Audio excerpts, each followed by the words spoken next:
Assalamualaikum warahmatullahi wabarakatuh.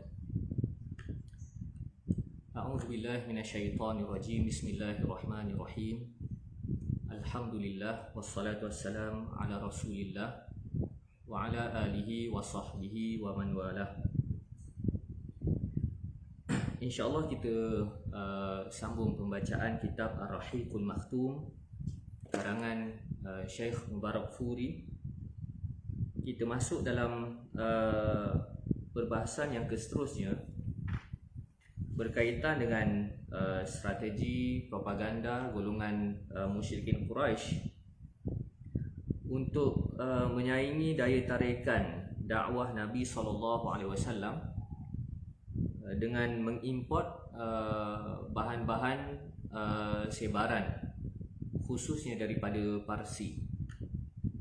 Ini sekaligus menjelaskan kepada kita sifat-sifat Al-Quran dan bagaimana agama Islam itu mendidik akal manusia berdasarkan pengajaran-pengajaran dari sejarah, lalu menyebabkan manusia boleh berfikir untuk jangkauan masa yang panjang. Baik, poin yang ketiga yang disenaraikan oleh Syekh Mubarakfuri dalam kitabnya Ar-Rahiqul Maktum berkaitan dengan penentangan-penentangan terhadap dakwah Nabi SAW ialah membandingkan Al-Quran dengan cerita-cerita dongeng dahulu kala serta menyebukkan manusia supaya menerima dakwah tersebut. Baik, suara kurang jelas.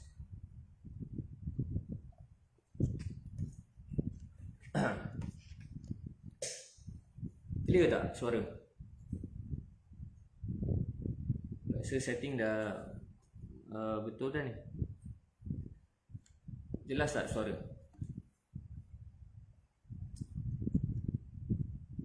Baik.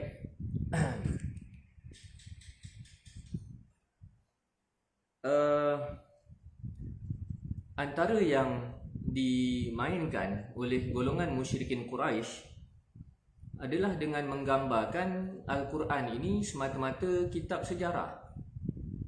Bukan semata-mata kitab sejarah, bahkan mereka menganggap ia hanya syarat dengan cerita-cerita dongeng. Disebabkan itu antara dakwaan mereka terhadap Al-Quran adalah asatirul awwalin, Mereka katakan kononnya Al-Quran yang dibawa oleh Muhammad ini hanyalah cerita-cerita dongeng. Seakan-akan kalau kita terjemahkan hari ini seperti cerita dongeng ataupun fairy tale yang sekadar sedap didengar sahaja. Jadi mereka menganggap bahawasanya Nabi ini hanya pandai mengemukakan retorik-retorik yang indah, iaitu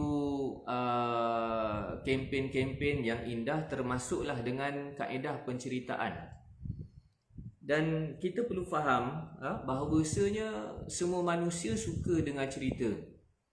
Maka disebabkan itu Allah SWT menyediakan kisah-kisah di dalam Al-Quran untuk membentuk daya fikir manusia. Kerana kalau kita lihat isi kandungan dan amanah yang ada di dalam Al-Quran ini sangat berat. Inna sanulqi alaika qawlan thaqila. Sesungguhnya kami akan memberikan kepada kamu kata-kata yang berat. Jadi kalau nak dikatakan kitab yang berat, yang kritikal isi kandungannya adalah Al-Quran. Tetapi bagaimana Allah membuat kaedah isi-isi yang berat itu mampu untuk dicerna, difahami oleh segenap lapisan masyarakat. Maka yang berat-berat itu diringankan melalui kaedah penceritaan.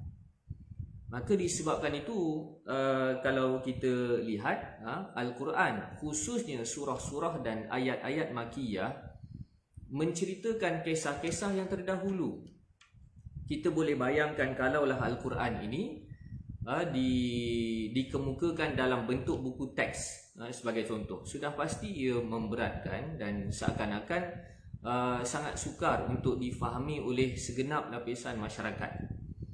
Jadi untuk meringankan mesej-mesej yang berat itu, Allah mengemukakan dengan kaedah penceritaan. Jadi Al-Quran tidak sebutkan tajuk, sebagai contoh tajuk dictatorship secara macam yang kita baca dalam buku-buku sekarang ini kan, dictatorship cirinya sekian, definisinya sekian. Allah tidak gunakan pendekatan seperti itu.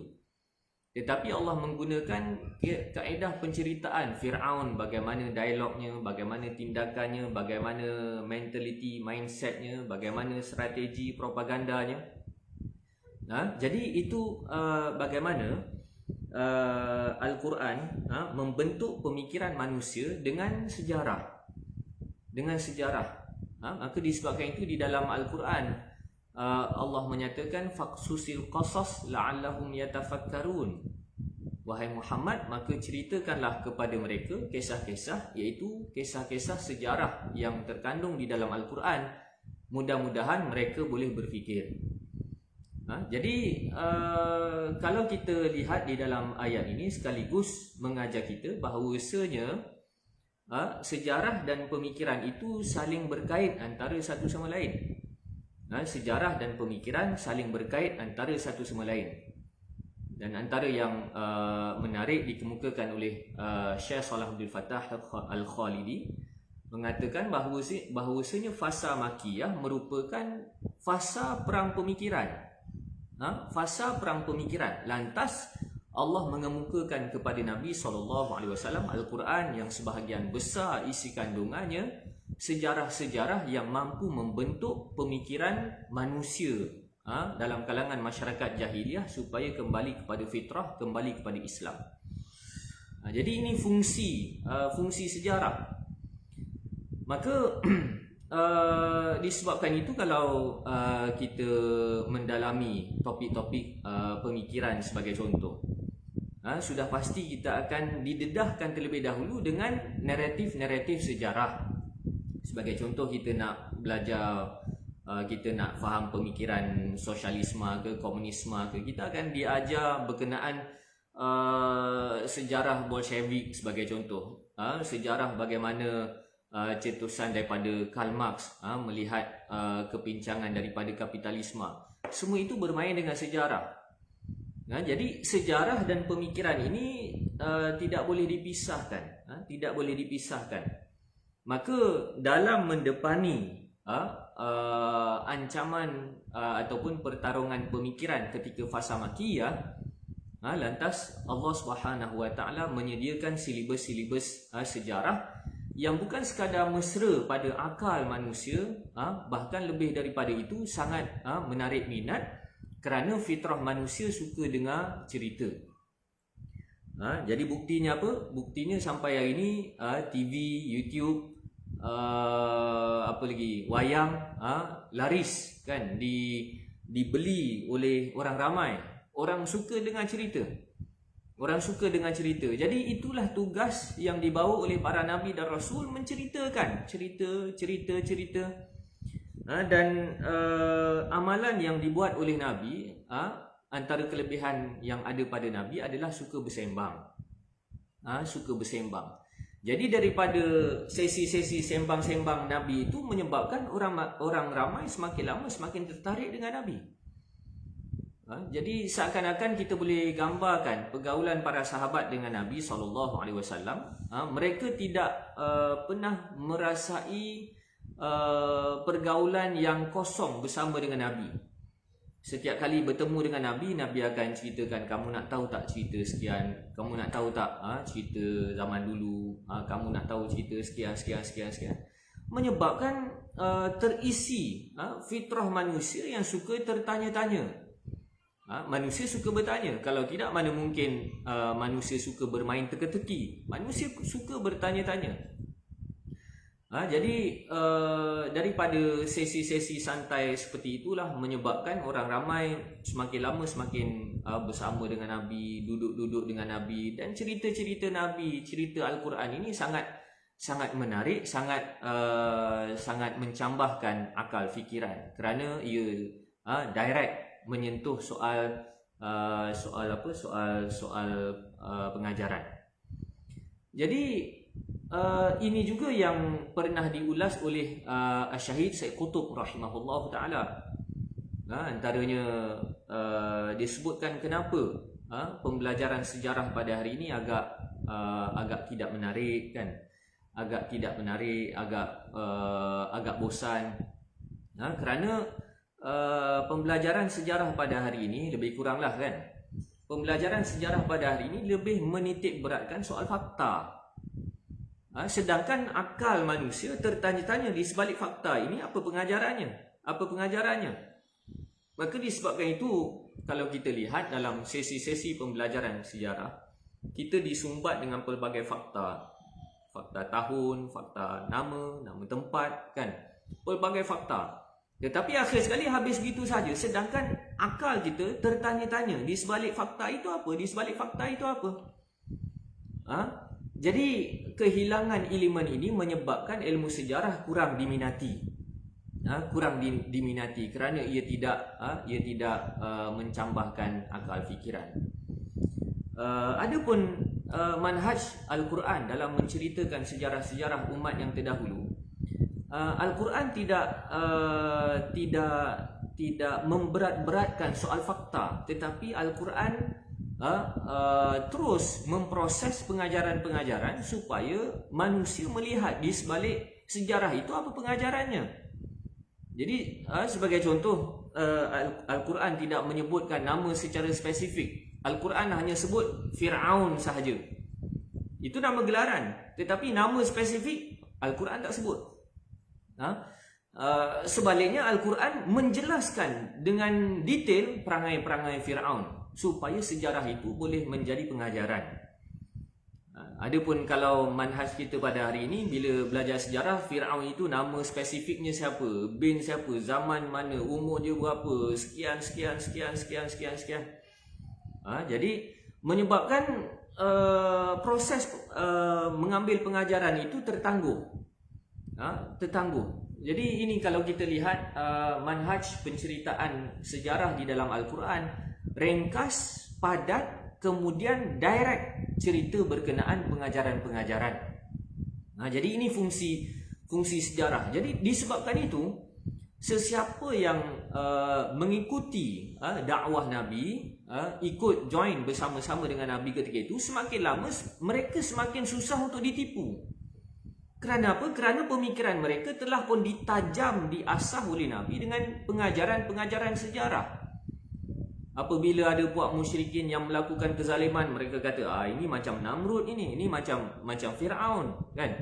Apabila puak musyrikin melakukan penyelingan, mereka katakan, ini macam kaum yang terdahulu, yang terlaknat terdahulu. Jadi menyebabkan pengikut-pengikut Nabi ini sukar untuk ditipu. Apabila mereka sukar ditipu, menyebabkan musyrikin Quraisy merasa geram dengan perkembangan yang ditunjukkan oleh Nabi SAW.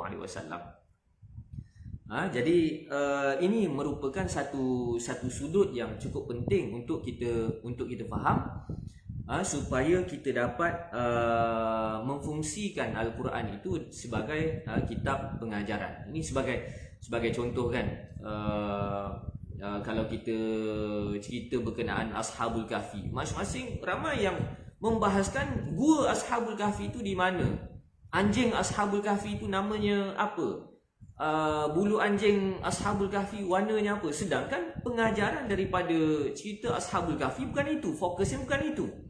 Tetapi pengajarannya pengajaran soal jati diri, soal uzlah, soal kemandirian. Jadi kita perlu ada objektif, ada sikap objektif terhadap penceritaan sejarah, supaya kita tidak lari fokus. Baik, begitu juga di dalam sirah ini. Apabila perkembangan Nabi, bila Nabi lepak-lepak, Nabi cerita sejarah, Nabi kembangkan pemikiran para sahabat, Nabi tajamkan pemikiran mereka, menyebabkan mereka semakin lama semakin cerdik, semakin susah untuk ditipu, semakin boleh melihat strategi musyrikin Quraisy. Selepas ini mereka akan buat apa. Mereka boleh buat jangkaan-jangkaan terhadap kejahatan musyrikin Quraisy, kerana konsep sejarah ini berulang. Watilkal ayyamu nudawiluha bainan nas, iaitu perangai manusia ini berulang-ulang. Kerana idea manusia ini tidak lari daripada tabiat manusia asalnya. Lantas di sinilah muncul peranan, kita boleh katakan menteri propaganda lah, menteri propaganda musyrikin Quraisy, namanya An-Nadhr bin Al-Harith. Jadi kalau kita baca kitab-kitab sirah, nama dia ni famous lah. Nama dia ni famous terutamanya dalam peranan-peranan mengoperasikan propaganda menghalangi, menyaingi Nabi SAW. Jadi An-Nadhr bin Al-Harith ini sangat penting wataknya dalam menghalang dakwah Nabi. Diriwayatkan dia berkata, wahai sekalian orang Quraisy, demi Allah, kamu telah ditimpa satu perkara yang tiada berdaya kamu menghadapinya. Jadi dia sendiri mengatakan bahawasanya daya tarikan Nabi Muhammad ini luar biasa, kan? Jadi dia kata, Muhammad dahulunya di kalangan kamu adalah seorang budak yang baik bicaranya. Muhammad ni bukan siapa, budak muda kita yang dulu cakap elok-elok saja. Dialah yang paling kamu suka. Dialah yang paling kamu suka, dialah yang paling benar bercakap, dialah yang paling amanah. Jadi perakuan-perakuan ini sebenarnya banyak diungkapkan, sama ada secara sengaja ataupun tidak sengaja, oleh pembesar-pembesar Quraisy yang mengiktiraf dari sudut moral Nabi Muhammad ini luar biasa baik. Jadi ini juga mengajar kita persiapan dalam berdakwah mesti memiliki image ataupun reputasi, kredibiliti yang baik. Jadi dikatakan Muhammad ni orang baik, dialah Al-Amin, kamu semua dulu suka. Namun apabila kamu melihat uban mula tumbuh di tepi kepalanya, Muhammad telah pun berubah. Maksudnya bila Muhammad telah meningkat usia sehingga 40 tahun, dilantik sebagai Nabi, Muhammad ni dah jadi orang lain.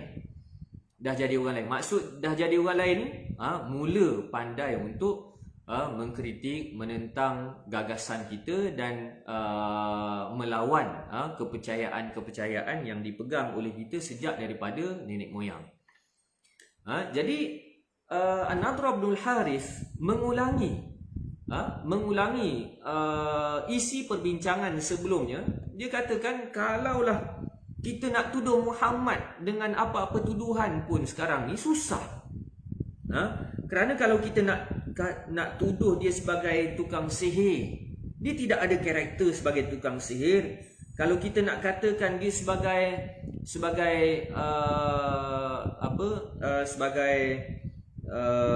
sebagai tukang pawang, kan? Maka kita pun tahu pawang suka menyebutkan jampinya. Dan kalau kita katakan Muhammad sebagai tukang syair, maka kita tahu Muhammad ini tidak mengemukakan, tidak mengungkapkan uslub-uslub syair. Kita nak kata apa pada Muhammad? Kita nak tuduh apa pada Muhammad? Ini yang dikatakan oleh An-Nadhr bin Harith. Jadi kemudian dikatakan, wahai orang-orang Quraisy, fikirlah apa yang harus kamu lakukan. Demi Allah, sesungguhnya kamu telah ditimpa satu perkara yang besar. Jadi An-Nadhr bin Harith ini mengatakan bahawasanya kita telah ditimpa satu musibah yang cukup besar. Kalau kita nak lawan dia ni susah, pengaruhnya luar biasa, logiknya luar biasa, hujahnya luar biasa, daya tarikannya luar biasa. Kita kena berfikir sesuatu. Jadi daripada kebimbangan itulah muncul idea yang digerakkan oleh An-Nadhr bin Harith, iaitu dia pergi ke Hirah. Dia pergi ke Hirah. Tak patut kata Nabi lepak-lepak. Nabi ini manusia. Qul innama ana basyarum mithlukum yuha. Jadi Nabi duduk-duduk dalam pertemuan yang lepas kita telah nyatakan antara pertikaian yang dikemukakan oleh musyrikin Quraisy. Mereka katakan, ma li hadzal rasul ya'kulu ta'am wa yamshi fil aswaq. Jadi antara yang dibuat alasan oleh pembesar Quraisy, Rasul mana boleh makan macam kita, mana boleh jalan-jalan dekat pasar macam kita. Sedangkan kelebihan Nabi sebagai bashar, sebagai manusia, yang dia bersifat sebagai manusia, bergaul sebagaimana manusia biasa, mesra dengan manusia, menjalankan rutin sebagaimana manusia. Tetapi kelebihan Nabi membawa wahyu yang mencerahkan manusia. Baik, selesai. Kemudian timbul idea yang muncul dalam benak kepala An-Nadhr bin Harith, iaitu satu projek besar, iaitu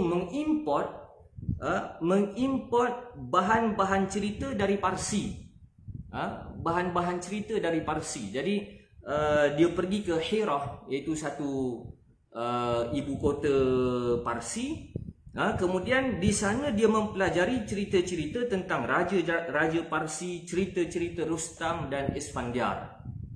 Jadi dalam riwayat Nabi katakan, An-Nadhr bin Harith mengatakan, inna Muhammada yuhaddithukum bi hadithin 'ad wa samud wa ana uhaddithukum bi hadithi Rustum wa Isfandyar wa akhbarul akasirah. Jadi An-Nadhr bin Harith mengatakan, sesungguhnya Muhammad SAW menceritakan kepada kamu, menjual kamu cerita-cerita berkenaan kaum 'Ad, berkenaan kaum Samud, yang cukup menarik sehingga pembesar Quraisy merasa terancam dengan perkembangan Nabi itu. Wa ana uhaddithukum.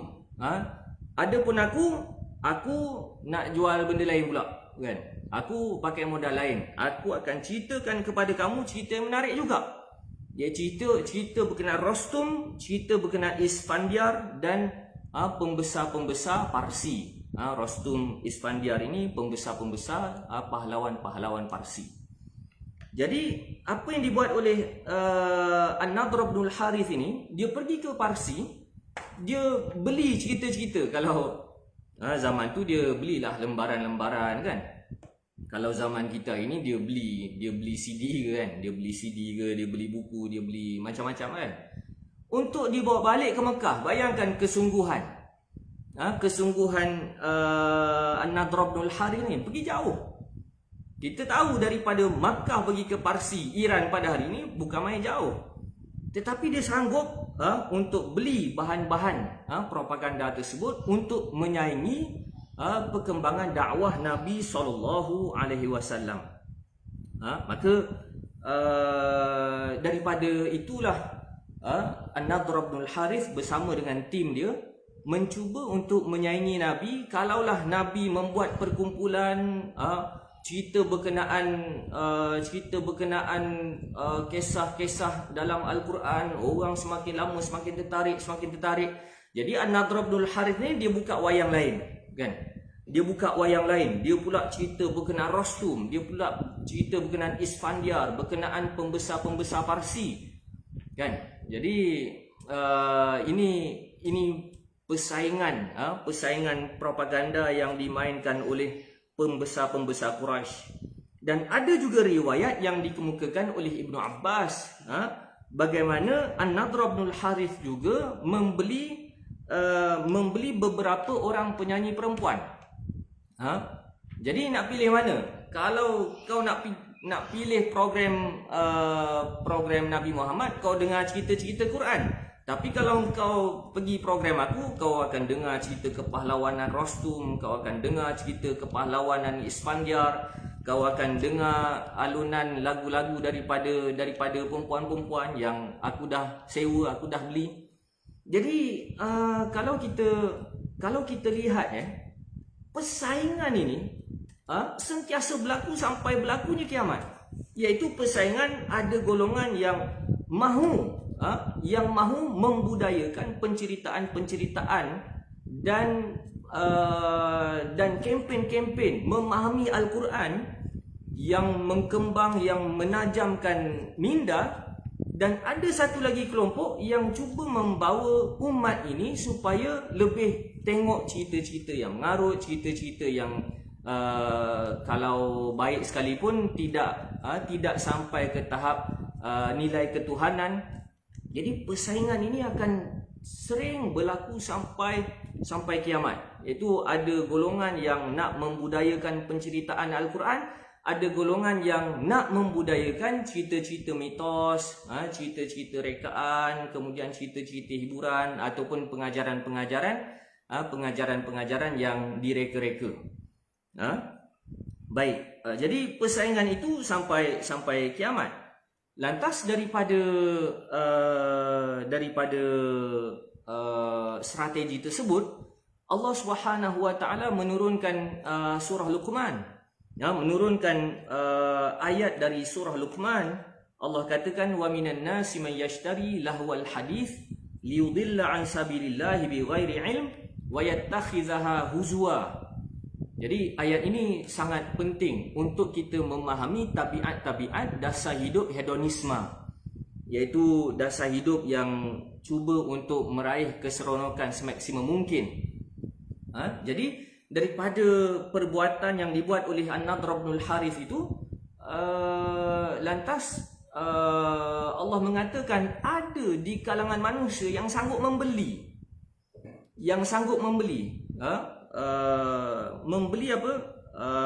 hiburan-hiburan.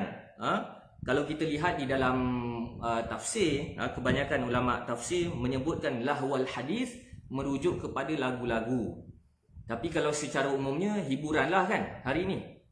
Liyudilla an sabilillahi bighairi ilm, untuk menyesatkan manusia dari jalan Allah dalam keadaan tanpa ilmu. Wa yattakhidhaha huzwa, dan mereka menjadikan peringatan-peringatan Allah iaitu Al-Quran itu sebagai ejek-ejekan.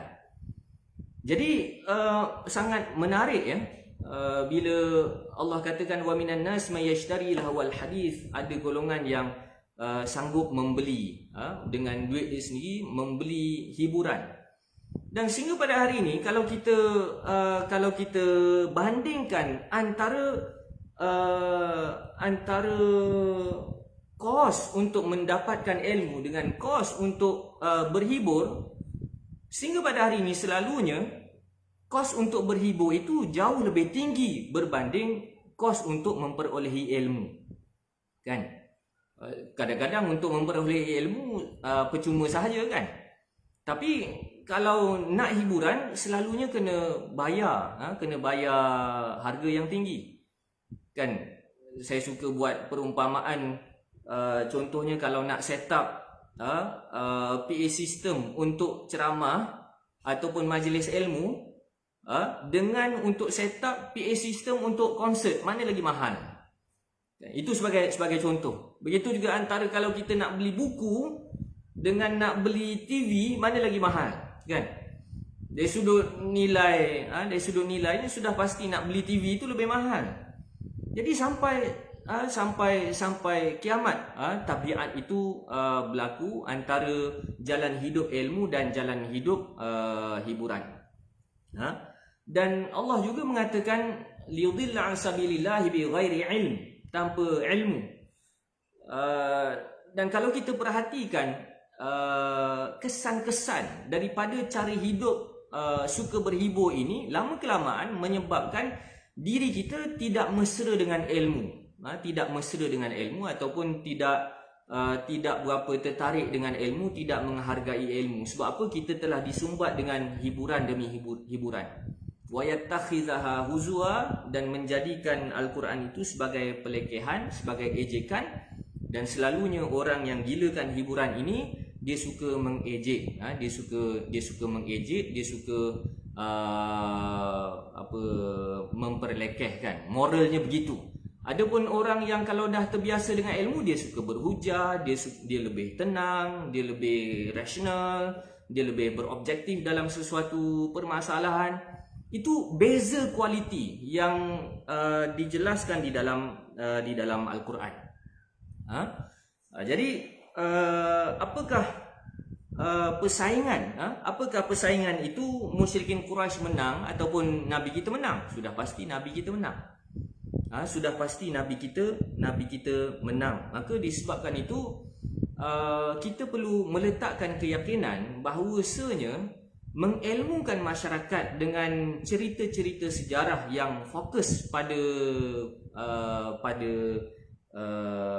pengajaran-pengajaran, pada ibrah, sangat diperlukan pada hari ini.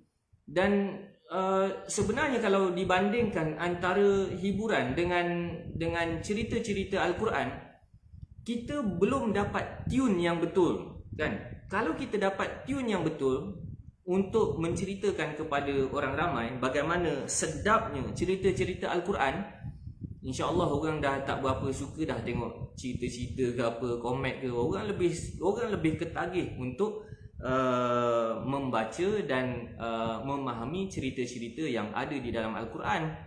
Kerana cerita di dalam Al-Quran bukan semata-mata menceritakan sejarah, tetapi menggambarkan realiti pada hari ini dan memberikan jangkaan-jangkaan apa yang berlaku pada masa akan datang. Jadi ini bagaimana peranan Nabi SAW. Dia suka bercerita, mencerahkan orang, dia suka berkongsi. Dan Nabi ini bukan seorang yang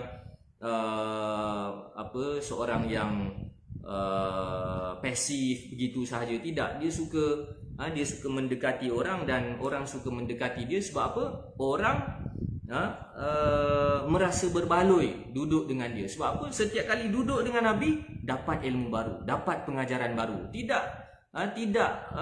Tidak rasa sia-sia. Adapun kalau orang duduk-duduk dengan kita, kadang-kadang rasa sia-sia, kan? Sebab apa? Tak dapat apa-apa manfaat pun, tak dapat apa-apa perkembangan pun. Berbeza dengan Nabi SAW sebagai sifatnya, sifat tabligh, menyampaikan. Baik, jadi perkembangan itu berlaku, dan ternyata orang semakin lama semakin ramai duduk dengan Nabi, bersama dengan Nabi. Sementara projek yang dijalankan oleh An-Nadhr bin Harith itu tidak memperlihatkan perkembangan yang serancak yang dibuat oleh baginda Nabi SAW.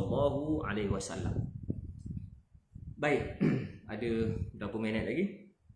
5 minit lagi. Baik, yang keempat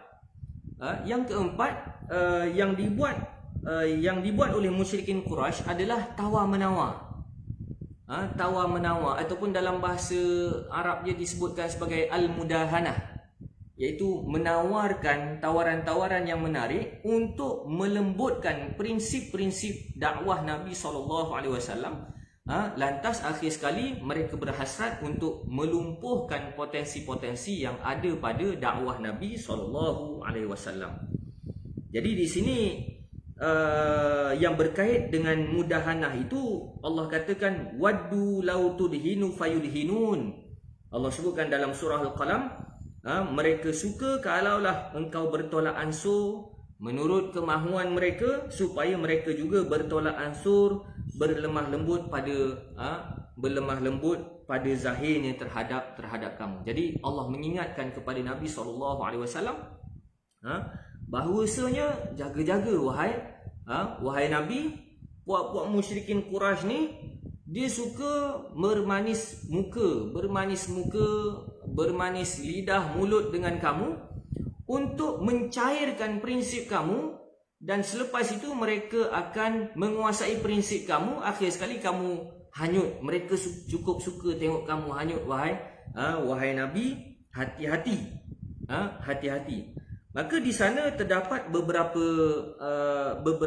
riwayat, antaranya yang terkait dengan perbahasan ini adalah mereka menawarkan kepada Nabi SAW, wahai Muhammad, ni cerita yang famous lah kan. Wahai Muhammad, apa kata kalau kita berunding kan? Apa kata kalau kita berunding? Secara zahir kelihatan apa yang dibuat oleh mereka itu sangat harmonis. Apa kata kalau kita berunding, kalaulah kamu sanggup menerima Tuhan-Tuhan kami, maka kami akan menyembah Tuhan kamu. Kan? Jadi itu satu perundingan yang kalau kita istilahkan pada hari ini seakan-akan win-win situation. Jadi kita jangan gaduh-gaduh. Apa kata kalau engkau percaya dengan Tuhan kami, lepas tu kami akan sembah Tuhan kau. Tak ada masalah. Kita win-win situation. Kan? Jadi ini yang dikemukakan oleh pembesar-pembesar, diriwayatkan dalam riwayat bagaimana ketika Nabi SAW tawaf di Kaabah, maka Nabi didatangi oleh Al-Aswad bin Al-Muttalib, Al-Walid bin Al-Mughirah, Umayyah bin Khalaf. Ini semua VVIP lah kan, besar-besar belaka ni. Jadi mereka katakan, wahai Muhammad, marilah kita deal. Biar kami sembah apa yang kau sembah, dan engkau pula sembah apa yang kami sembah. Jadi sebenarnya yang dibuat oleh musyrikin Quraisy ini, kalau bahasa canggih kita pada hari ini, adalah pluralisme agama. Apa pluralisme agama? Iaitu kita menganggap agama kita betul. Pada masa yang sama, agama lain pun wajar betul juga. Agama lain mengatakan agama dia betul. Pada masa yang sama, dia perlu menerima agama kita. Itu pluralisme agama. Ini salah satu dasar keberagamaan yang diangkat oleh ideologi liberalisme. Kan? Jadi sebenarnya kalau nak katakan berkenaan liberal, musyrikin Quraisy pun mengambil salah satu daripada sendi liberalisme itu, iaitu pluralisme agama. Engkau boleh terima agama kami, kami pun boleh terima agama engkau. Jadi ini pluralisme agama. Lantas daripada tawaran yang dikemukakan oleh musyrikin Quraisy itu, Allah pun mengatakan, Allah mengemukakan ayat qul ya ayyuhal kafirun. Qul ya ayyuhal kafirun la a'budu ma ta'budun. Itu surah Al-Kafirun kan. Dalam keadaan mereka menawarkan keharmonian beragama, kalau bahasa kita hari ni kan, keharmonian beragama. Tiba-tiba Allah turunkan ayat, wahai Muhammad, katakan kepada mereka, wahai orang kafir, wahai orang kafir, aku tak sembah apa yang kau sembah, dan kau pun tak sembah Tuhan yang aku sembah, dan aku tidak akan beribadat secara kamu beribadat, dan kau pula tak mahu beribadat secara aku beribadat. Bagi kamu agama kamu, bagi aku agama aku. Jadi ini sebagai satu reaksi yang cukup tegas disuruh oleh Allah kepada Nabi SAW. Wahai Muhammad, daripada mereka tu nak tawar macam-macam, nak bermanis mulut, lama kelamaan mereka nak kamu menggadai prinsip kamu. Wahai Muhammad, katakan kepada mereka jelas-jelas, wahai orang kafir. Hari ni tak boleh kan kita sebut orang kafir, kita sebut non-Muslim. Lepas non-Muslim, not yet Muslim. Lepas not yet Muslim, semua Muslim, asalkan semua baik. Ini benda yang berkaitan dengan ideologi pluralisme agama lah. Jadi Allah katakan, spesifikkan status masing-masing. Aku Muslim, kau kafir. Aku tak sembah apa yang kau sembah, dan kau pun sebenarnya tak nak sembah apa yang aku sembah. Cara ibadat kita lain. Lakum dinukum waliyadin, engkau aku. Jadi ini respon yang cukup tegas dikemukakan oleh Allah supaya Nabi menegaskan kepada mereka, akhir sekali apa? Kau aku. Aku dengan urusan aku dengan kempen dakwah aku dengan penerangan aku dengan gagasan aku, kau nak buat, kau buat. Kau buatlah. Jangan campur adukkan agama. Ini pluralisme agama. Dan ada dalam beberapa riwayat yang mengatakan bahawa tawar-menawar ini berlaku dalam tempoh beberapa kali. Dalam tempoh beberapa kali menggambarkan keseriusan mereka dalam membawa agenda pluralisme agama. Jadi mula-mula memang mereka katakan, aku sembah apa yang kau sembah, kau pula sembah apa yang aku sembah. Tapi lama kelamaan mereka nak bawa kepada satu situasi Nabi Muhammad, umat Islam tidak menghargai agama sendiri, Tuhan yang diperakui, lama kelamaan jadi sesat. Jadi antara sejarah pluralisme agama yang cukup menarik untuk dijadikan sebagai sempadan adalah surah Qul ya ayyuhal kafirun. Begitu juga dalam kisah Bani Israel, bagaimana apabila mereka teruja dengan gaya hidup penduduk Sinai setelah mereka bebas dari Firaun, tenggelamnya Firaun, mereka melihat penduduk Sinai itu menyembah berhala. Mereka ketika itu baru menjadi penduduk baru, mereka mahu berasimilasi dengan masyarakat setempat. Lantas mereka meminta kepada Nabi Musa, ij'al lana ilaha kama lahum aliha. Wahai Musa, buatkan untuk kami Tuhan berhala sebagaimana mereka ada berhala juga. Jadi ini pun pluralisme agama. Ketika itu Bani Israel meminta Nabi Musa untuk buat berhala. Ni kan kurang ajar kan. Jadi secara zahirnya mereka meletakkan, ya, agama kita betul. Sebab itu mereka minta kepada Nabi Musa. Tetapi mereka minta supaya Nabi Musa pun buat berhala sebagaimana orang-orang lain ada berhala juga, atas alasan mahu berasimilasi, mahu kelihatan tidak canggung bersama dengan masyarakat. Lantas Nabi Musa membalas, innakum qaumun tajhalun, sesungguhnya kamu ini merupakan kaum yang jahil, tak sedarkan diri. Allah dah bagi bantuan, Allah dah tunjukkan kekuasaan dia, Allah telah selamatkan kamu daripada Firaun, Allah telah beri peluang kepada kamu hidup dalam keadaan tenang di Sinai.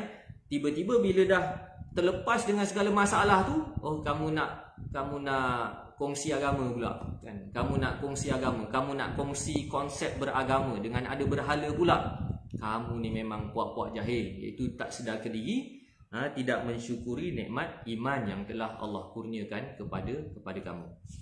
Jadi ini beberapa cerita yang cukup penting, dan ternyata apa yang dihadapi oleh Nabi itu tidak berbeza apa yang dihadapi oleh umat Islam pada hari ini.